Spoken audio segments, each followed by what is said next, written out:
Hi வாங்க இந்த செடியை பற்றி தெரிஞ்சுக்கலாம். இந்த செடிக்கு பேர் என்ன அப்படின்னா சீந்தல் கொடி ஆர் அமிர்தவல்லி அப்படின்னு சொல்லி நம்ம கிராமப்புறத்தில் பொதுவாக சொல்லுவாங்க. இந்த கொடியை எங்கெங்கே பயன்படுத்துகிறாங்க அப்படின்னா சித்தா அண்ட் ஆயுர்வேதா மெடிசனில் மெயினாக பயன்படுத்துகிறாங்க.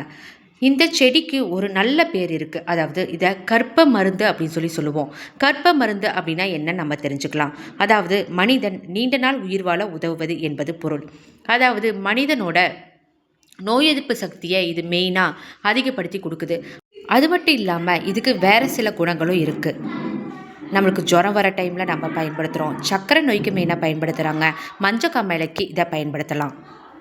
அது மட்டும் இல்லாமல் கிராமப்புறங்களில் குழந்தைங்களுக்கு சளி பிடிச்சதுன்னா டக்குன்னு ஓடி போய் இதோட கொடியை அறுத்து எண்ணெயில் போட்டு ஆற வச்சு குழந்தையோட தலைக்கு தேய்ச்சி குளிக்க வைக்கிறது வழக்கம். அப்படி செய்கிறதுனால சளி ஓடிடும் அப்படின்னு சொல்லி சொல்கிறாங்க.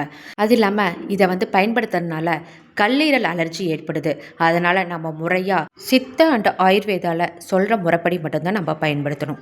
இந்த மாதிரி வீடியோ உங்களுக்கு நிறையா வேணும் அப்படின்னா மறக்காமல் என்னோடய சேனலை சப்ஸ்கிரைப் பண்ணிக்கோங்க. மறக்காமல் லைக் பட்டனை கிளிக் பண்ணிக்கோங்க.